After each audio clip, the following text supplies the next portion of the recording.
Long before the age of exploration, before caravels crossed the Atlantic, before Europe imagined itself the center of the world, the oceans were already highways, and the ancient world was far more connected than we are often told. Hidden within the sacred Hindu texts known as the Puranas, the great antiquities of India, are descriptions that reach far beyond the Indian subcontinent. These texts, compiled in deep antiquity and referenced as early as 800 BC, preserve memories of lands that stretch westward, across deserts, across seas, into Africa itself.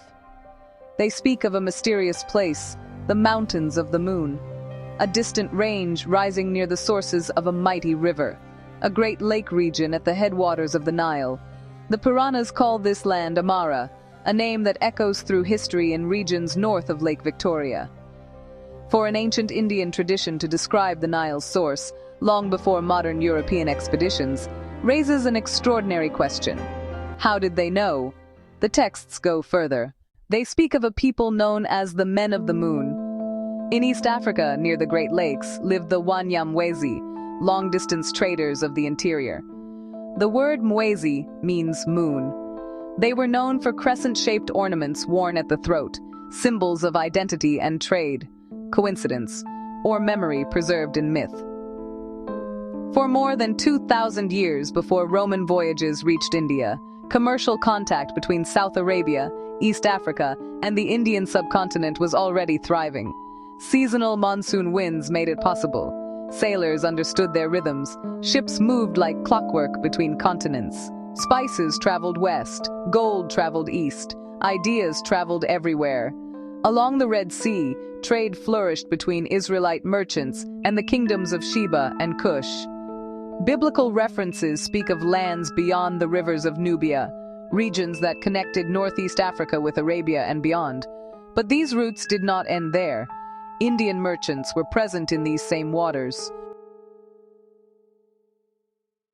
Imagine the scene: the Red Sea alive with ships, Arabian dhows heavy with frankincense, African vessels carrying ivory and gold, Indian ships loaded with pepper, cinnamon, cotton, and silk. The ancient world was not isolated kingdoms. It was a network. Down the river Tigris, goods flowed toward the Persian Gulf and into the Indian Ocean. There were islands of exchange, ports where merchants from Shinar, Yemen, Persia, and India camped side by side, their goods displayed beneath open skies. Silk from the east, purple dyes from the Mediterranean, grain from Mesopotamia, cotton and hemp textiles, spices in such abundance that their scent filled entire harbors. This was globalization, millennia before the word existed. Among the most remarkable ports described in historical accounts is a place known as Kulam, later called Quilon, situated on the Malabar coast of southern India. This was no minor harbor. In the early Middle Ages, Chinese ships met Arab traders there. Long before European fleets dominated these waters, Kulam stood as a meeting point of civilizations. It was described as the beginning of the land of the sun worshippers. The inhabitants were said to be descendants of Cush, dark in complexion, skilled in astronomy, readers of the stars. They were known for honesty in trade. When foreign merchants entered their harbor, 3 royal secretaries recorded their names. The king himself guaranteed their safety. Goods left unattended remained untouched. If something was lost, an official returned it simply upon description. Such trust in commerce suggests a deeply structured society, one built on law, accountability, and sacred duty. But what truly astonished observers were their funerary customs. They did not bury their dead. Instead, they embalmed them with aromatic spices, preserving the body. The remains were seated upon chairs, wrapped in fine linen, and placed within family houses. Generation after generation could look upon the faces of their ancestors. The flesh hardened, the form endured. Memory was not metaphorical, it was visible. Each morning, as the sun rose, the people would run to high places outside the city. There, crafted solar discs stood mounted. As dawn broke, the discs rotated with thunderous sound.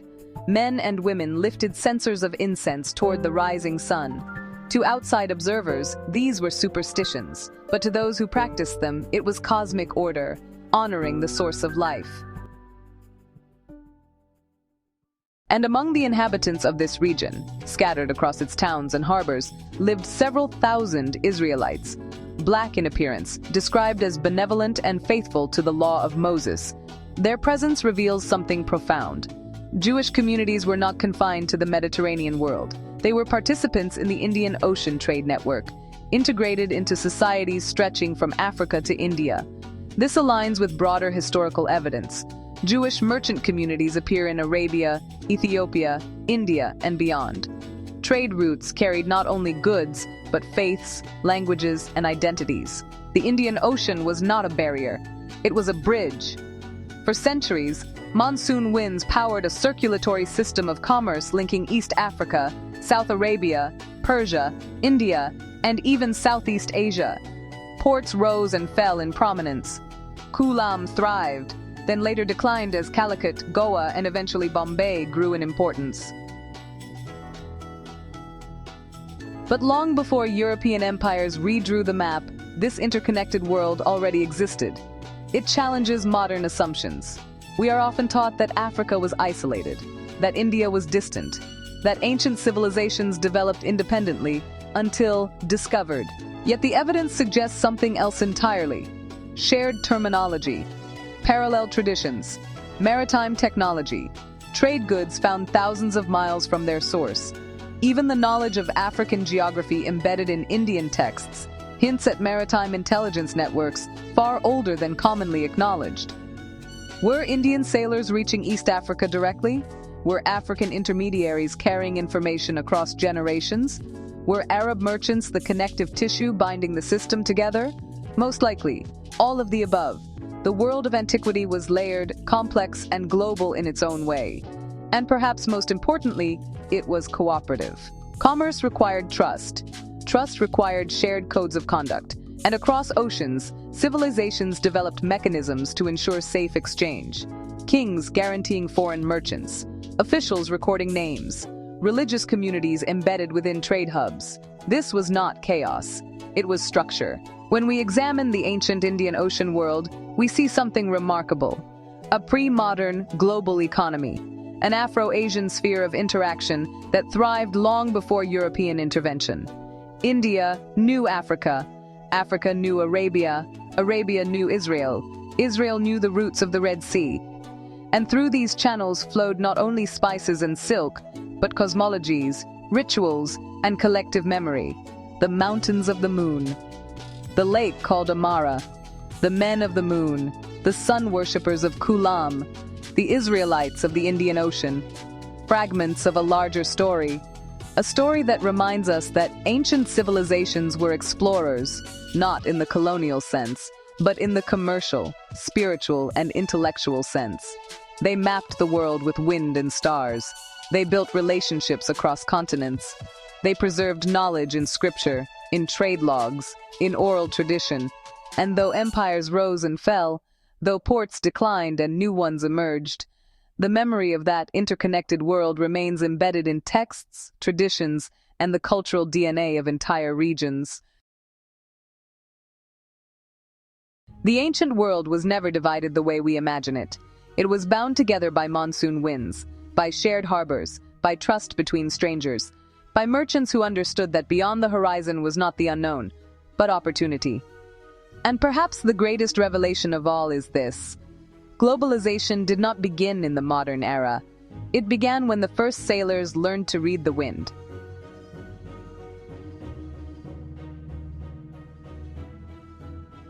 And trusted that the ocean would carry them home.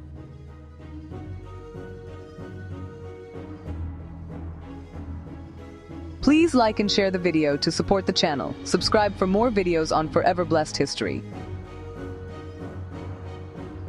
See you in the next video.